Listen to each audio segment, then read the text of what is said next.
네, 오늘 우리가 함께 읽을 말씀은 에스겔서 18장 1절에서 20절 말씀입니다. 좀 길죠? 길지만 우리 한 절씩 같이 읽기를 원합니다. 교독하면 좋겠습니다. 좀 기니까 1절 제가 읽고 여러분 2절 읽으시면 좋겠습니다. 여호와의 말씀이 내게 임해 말씀하시기를 너희가 이스라엘의 땅에 대해 이 속담을 인용하는데 도대체 무슨 뜻이냐? 아버지들이 신포도를 먹었는데 그들의 자식들의 이가 시다. 주 여호와의 말이다. 내 삶을 두고 맹세한다. 너희가 이스라엘에서 다시는 이 속담을 인용하지 못할 것이다. 모든 영혼은 다 내 것이다. 아비의 영혼이나 아들의 영혼이나 다 내 것이다. 그러니 죄 짓는 영혼은 죽을 것이다. 어떤 사람이 의로운 사람이어서 공정하고 올바른 일을 한다고 하자 그는 산 위에서 먹지 않고 이스라엘의 족속의 우상들에게 눈을 들지 않으며 자기 이웃의 아내를 욕보이지 않고 월경 중인 여인을 가까이 하지도 않는다. 그는 아무도 학대하지 않고 채무자에게서 저당 잡은 것을 돌려준다.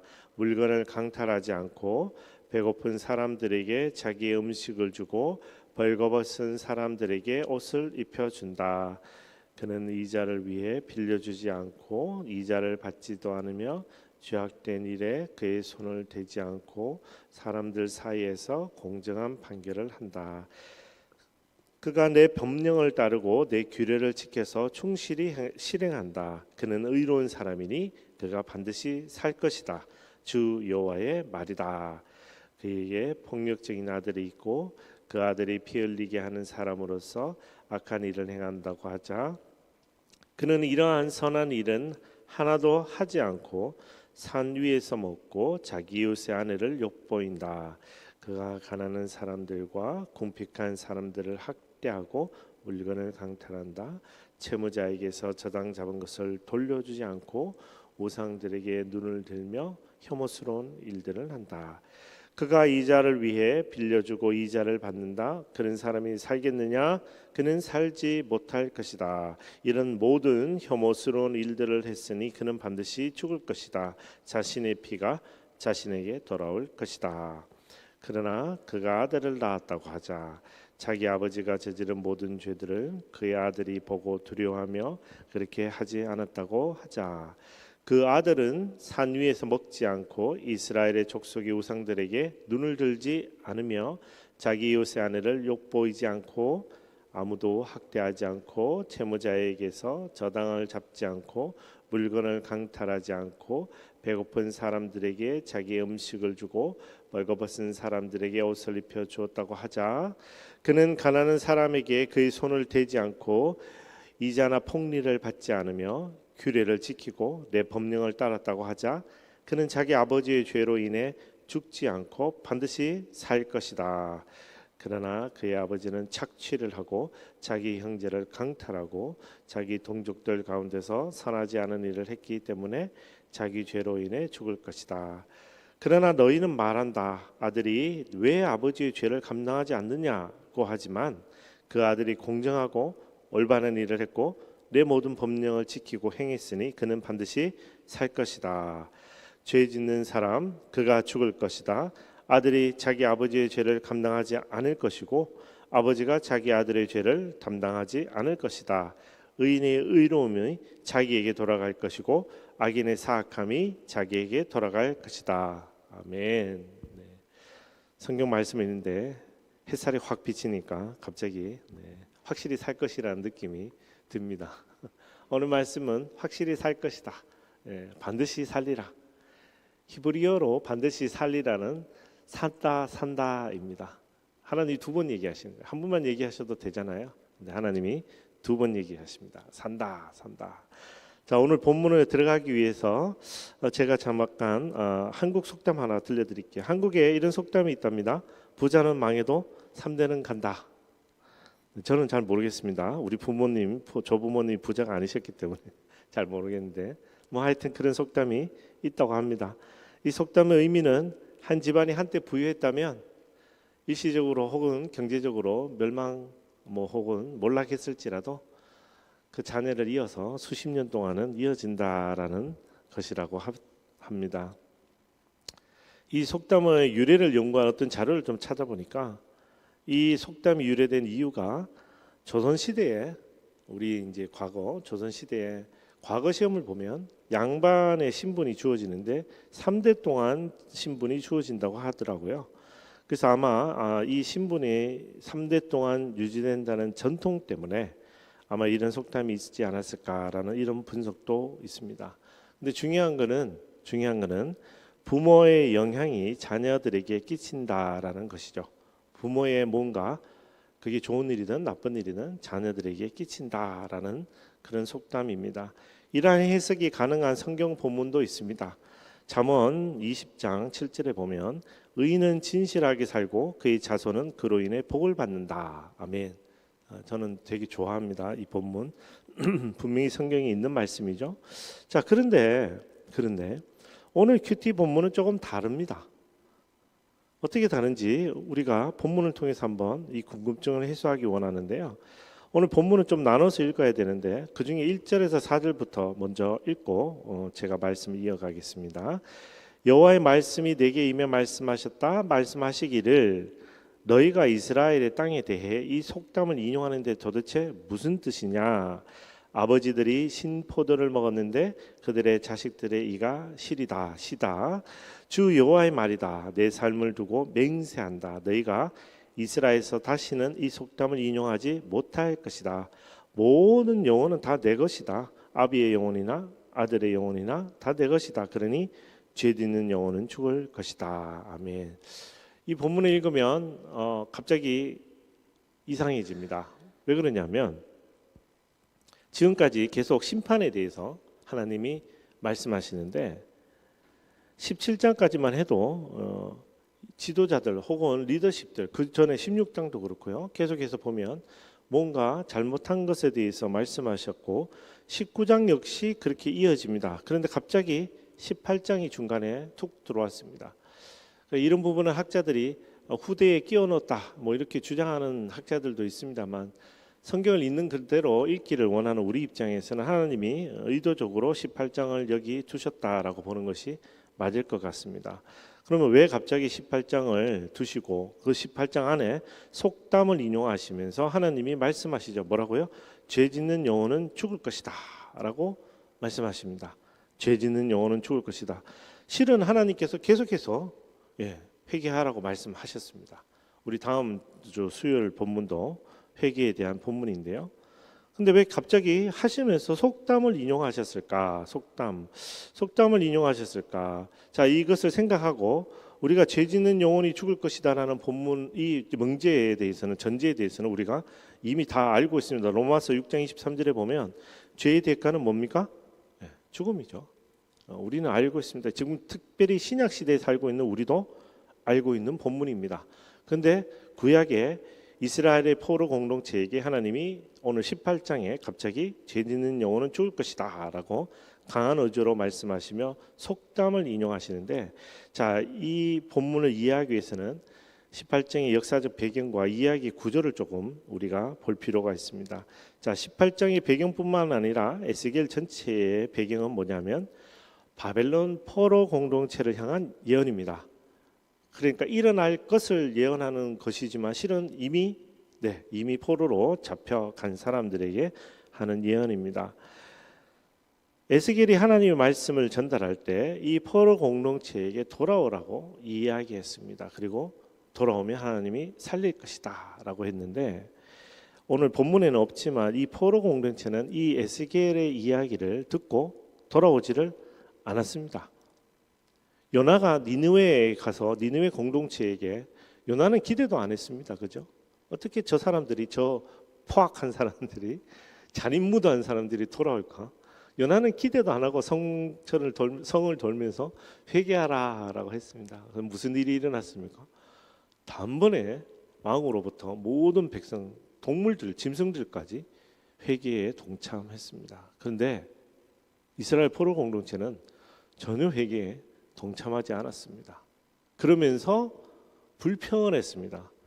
아니 내가 지금 말이야 이 고통 고난을 당하는 것은 말이야 우리 아버지 죄 때문이잖아라고 불평을 하는 그런 시대가 지금 그런 불평들이 이스라엘 포로 공동체에 가득했던 것 같습니다. 그래서 하나님이 특별하게 아버지들이 신포도를 먹었는데 그들의 자식들의 이가시다라는 이 속담을 인용하시면서까지 이 속담은요 하나님이 말씀하신 게 아닙니다. 이건 고대 근동 당시에 이런 속담이 있었습니다. 이건 저 뒤에 가서 제가 또 설명하겠습니다만 어쨌든 이 속담을 인용해서 하나님이 말씀하시는 거예요.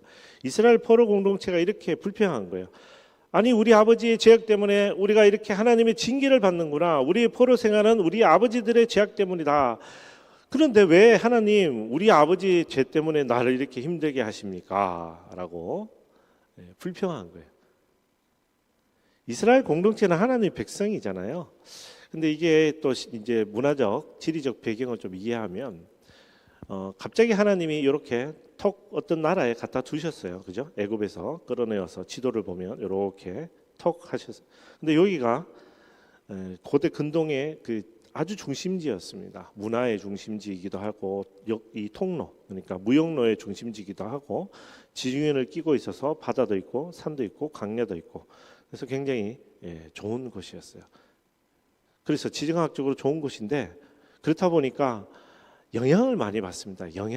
외부의 영향을 하나님이 우상 숭배하지 말라고 그렇게 얘기하셨는데 문화적 영향을 많이 받으니까 문화를 영향을 받으면서 슬금슬금 우상도 들여온 거죠. 근데 그 고대 근동의 우상들을 가지고 있던 나라들의 가장 큰 전통 중에 하나가 뭐냐면 그 성전에 가서 이제 제사 지내는 거잖아요. 근데 그 제사 지낼 때 신관들이 제사를 지내는 게 그 실제 신이 아니고 자기의 이익을 위해서 제사를 요구하는 거잖아요. 그래서 이 사람들이 몇 가지 이 사람들에게 이렇게 퍼뜨린 이야기 중에 하나가 지금 아버지죠. 지금 너희들이 성전에 와서 많은 제물을 바치면 그 축복을 신이 기억하고 있다가 그 아이들에게 물려줄게라고 해서 그래서 헌금 많이 바치라고 고대 근동 당시에 학자들에 의하면 그렇게 이야기했다고 합니다. 그래서 이 속담이 이스라엘 문화에도 분명히 자리 잡았던 것 같습니다. 지금 이 속담이 과거 근동의 속담이라고 생각하지만 실은 지금도 있습니다. 뭐냐면 가족이나 공동체 문화가 강한 나라나 민족 같은 경우는 가족 내에서 공동체의 문화를 해치는 누군가의 결정을 하면 대표적인 게 예수를 믿겠다고 어느 날 갑자기 결정하죠. 그러면 어떻게 합니까? 죽여서라도 공동체의 축복과 행복을 지키려고 노력합니다. 굉장히 무서운 겁니다. 공동체가 중요하다는 거죠. 개인이 중요한 게 아니에요. 개인 너의 결정 중요하지 않아요. 우리 공동체가 축복을 받기 위해서는 너 절대 예수 믿으면 안 돼. 너 절대 저 사람하고 결혼하면 안 돼. 라는 문화가 지금도 있습니다. 그러한 어리석은 문화의 가운데 있는 이 에스겔의 이 예언을 듣는 포로 공동체를 향해 하나님 뭐라고 얘기하시면 모든 영혼은 하나님 것이다. 특정한 아버지에게 속한 것이 아니고 특정한 공동체에 속한 것이 아니고 하나님 것이다. 그래서 공평하게 모든 영혼들이 죄를 지으면 그 죄로 죽을 것이다. 이것이 바로 나의 공이다라고 말씀하십니다. 이것도 다음 주 수요일 날 우리가 더 깊게 나누겠습니다. 이스라엘 포로 공동체는 조상들의 죄 때문에 본인들이 고통받고 있다고 불평하는데 하나님께서는 그것이 아니라 너의 죄라고 말씀하시는 거죠. 바로 그 공동체 혹은 그 너희들의 죄라고. 오늘 본문은 사실은 복수로 적혀 있거든요. 그래서 항상 너희라고 말씀하십니다. 너희들의 죄다. 자, 이 부분을 우리가 더 잘 이해하기 위해서 5절에서 18절을 세 부분으로 나누어 읽으면 좋습니다. 이게 저희가 이제 9월부터 큐티 세미나를 하고 큐티 묵상을 하겠지만 큐티하는 방법 중에 또 하나인데 이제 단락을 구분해서 읽는 거죠. 세 번의 단락입니다. 첫째, 아버지 1세대 의로운 아버지죠. 다음 세대는 불의한 아들입니다. 그 다음 세대는 의로운 아들입니다. 하나님이 세 번에 걸쳐서 말씀하십니다. 5절에서 9절, 10절에서 13절, 14절에서 18절. 자, 그러면 5절에서 9절 말씀 우리 함께 읽어볼까요? 5절에서 9절 시작. 어떤 사람이 의로운 사람이라서 공정하고 올바른 일을 한다고 하자 그는 산 위에서 먹지 않고 이스라엘 족속의 우상들에게 눈을 들지 않으며 자기 이웃의 아내를 욕보이지 않고 월경 중인 여인을 가까이 하지도 않는다. 여기는 율법입니다. 계속해서 율법입니다. 7절. 그는 아무도 학대하지 않고 채무자에게서 저당 잡은 것을 돌려준다. 물건을 강탈하지 않고 배고픈 사람들에게 자기의 음식을 주고 벌거벗은 사람들에게 옷을 입혀 준다. 그는 이자를 위해 빌려주지 않고 이자를 받지도 않으며 죄악된 일에 그의 손을 대지 않고 사람들 사이에서 공정한 판결을 한다. 그가 내 법령을 따르고 내 규례를 지켜서 충실히 실행한다. 그는 의로운 사람이니 그는 반드시 살 것이다. 주 여호와의 말이다. 아멘. 하나님은 심플하게 하나님이 말씀하셨던 율법의 몇 가지 예들을 이어서 붙여서 그러나 마지막에 강력하게 말씀하십니다. 내 법령을 따르고 내 규례를 지켜서 그 앞에 읽으실 것들이 법령과 규례죠. 다는 아니지만 법령과 규례를 지켜서 충실히 행한다면 그는 뭐라고요? 의로운 사람이다. 의로운 사람이니까 어떻겠습니까? 네, 반드시 살 것이다. 아멘. 네, 의로운 자가 삽니다. 의로운 자가 사는 것입니다. 자, 그런데 둘째 하나님이 두 번째 예를 드십니다. 10절에서 13절. 자, 우리 읽어보겠습니다.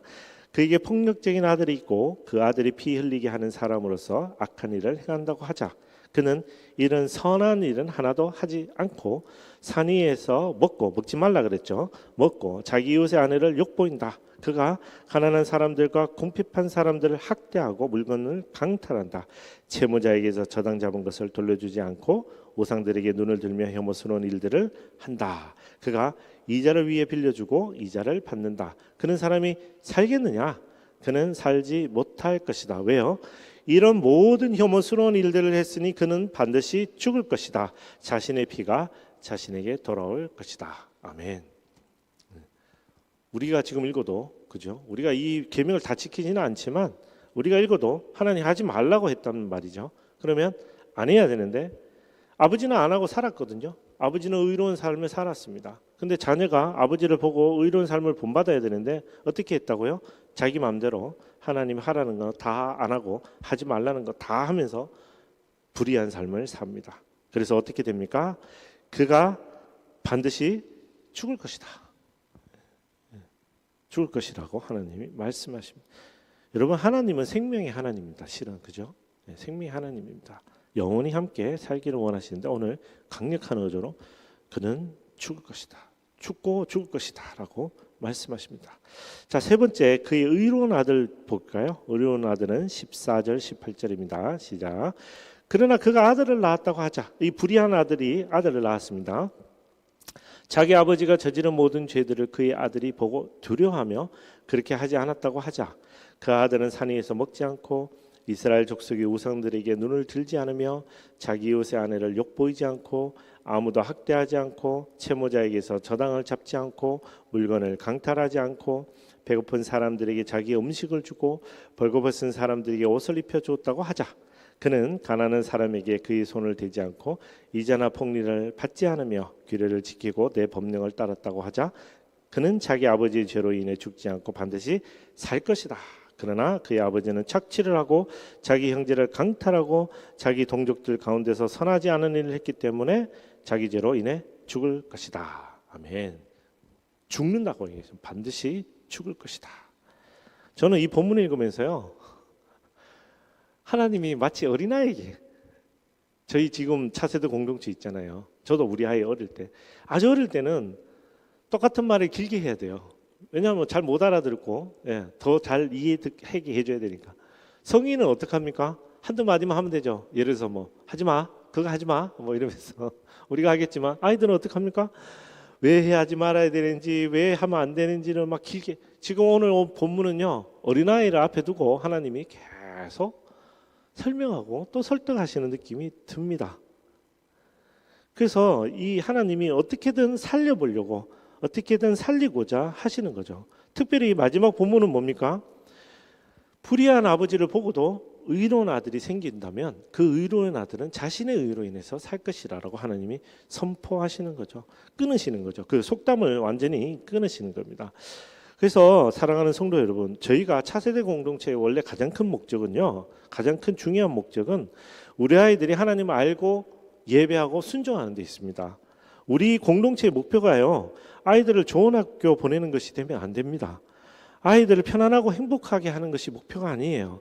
아이들이 스스로 잘 결정하게 두는 것이, 자신의 성도, 자신의 직업도 마음대로 막 자기가 결정하는 것, 그렇게 두는 것이 목표가 되는 것이 아닙니다. 우리의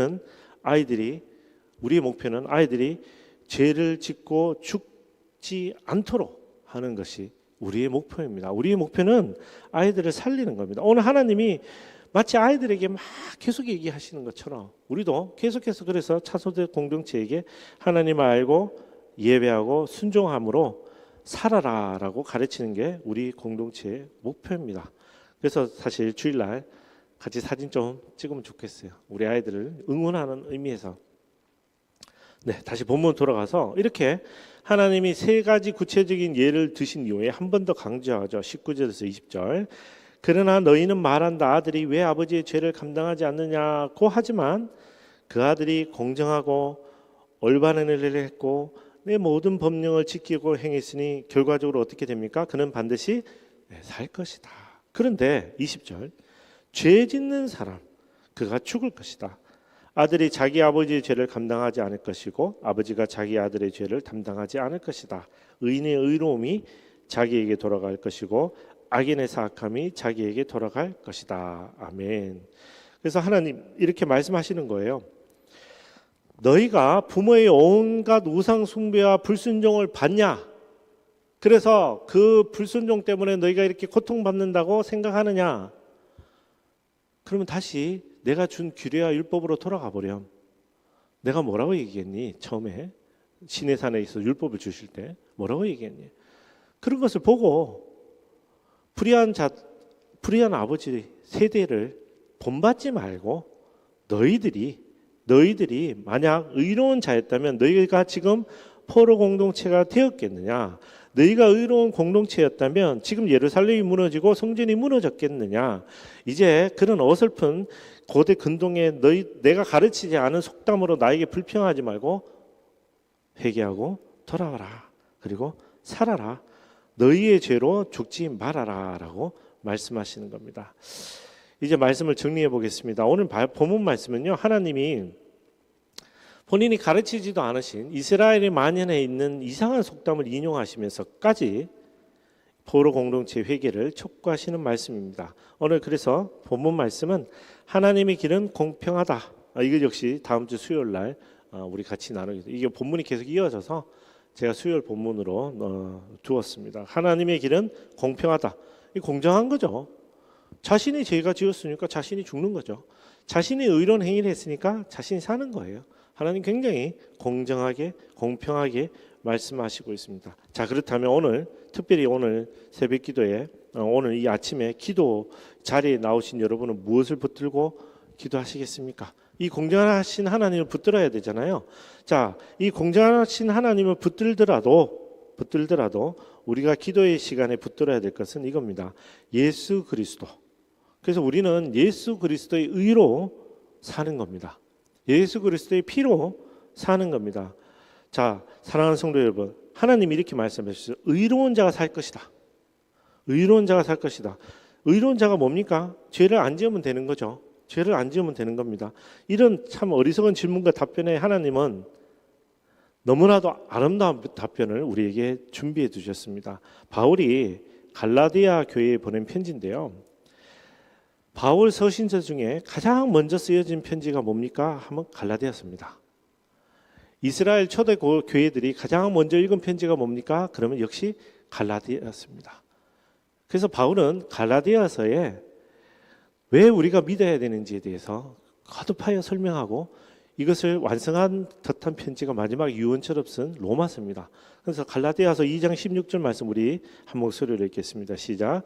그러나 사람이 의롭다고 인정받는 것이 율법의 행위로서가 아니라 예수 그리스도를 믿음으로 되는 것을 알기에 우리도 그리스도 예수를 믿었습니다. 이는 우리가 율법의 행위로가 아니라 그리스도를 믿음으로써 의롭다고 인정받으려는 것입니다. 율법의 행위로는 어떤 육체도 의롭다고 인정받을 수 없기 때문입니다. 아멘. 사랑하는 성도 여러분, 의롭게 되는 것은요, 우리의 노력으로 되지 않습니다. 누가 그러더라고요. 구약에 그렇게 되어 있는 거 아닙니까? 네, 구약에 그렇게 되어 있었어요. 그래서 하나님이 율법을 600몇 개나 주신 거예요. 근데 새로운 계명을 주셨죠. 새로운 분이 오셨어요. 자, 그러면 우리는 새로운 것을 따르면 됩니다. 세상에서도 새로운 규칙이 정해지면요, 옛날 규칙은 그냥 사라지는 겁니다. 새로운 규칙을 주셨어요. 새로운 규칙이 뭡니까? 예수 그리스도인 거예요. 예수 그리스도를 믿음으로 우리는 의롭게 되는 겁니다. 근데 예수 그리스도를 믿는다는 게 뭡니까? 예수 그리스도의 죽음과 부활을 믿는 겁니다. 예수 그리스도의 피를 믿는 거죠. 그래서 예수님이 나를 대신해서 죽으셨구나라고 인정하고 믿고, 그리고 그 예수님이, 나 대신 죽은 예수님이 나에게 살 길을 허락하셨으니 그 살 길 허락하신 대로 따라가는 것이 우리가 믿음으로 사는 것입니다. 저는 우리 공동체, 그리스도를 믿는 믿음의 공동체가 되기를 간절히 바랍니다. 에스겔서의 이스라엘 포로 공동체를 바라보면 하나님이 얼마나 마음이 아프셨으면 마치 어린이를 가져다 놓고 가르치듯이, 봐라, 아버지가 의로웠지? 그래, 그러면 아버지는 사는 거야. 그 아들이 불의했어? 아니야, 아버지 의로움과 상관없이 그 아들은 그 자신의 불의로 죽는 거야. 근데 그 아들이 아버지의 불의를 보고도 다시 의로운 길을 선택했다면 그 아들은 사는 거야 라고 말씀하시는 그 본문이 오늘 우리에게 계속해서 말씀하시는 겁니다. 돌아와라, 그리고 살아라. 부모를 바라보고 환경을 바라보고 상태를 바라보며 불평하지 말고 예수 그리스도를 바라보고 살아라 라고 말씀하신 거예요. 그래서 오늘 예수 그리스도를 믿는 믿음으로 사는 것임을 믿고 오늘 그렇게 결단하며 주님 앞에 나아가 기도하겠습니다.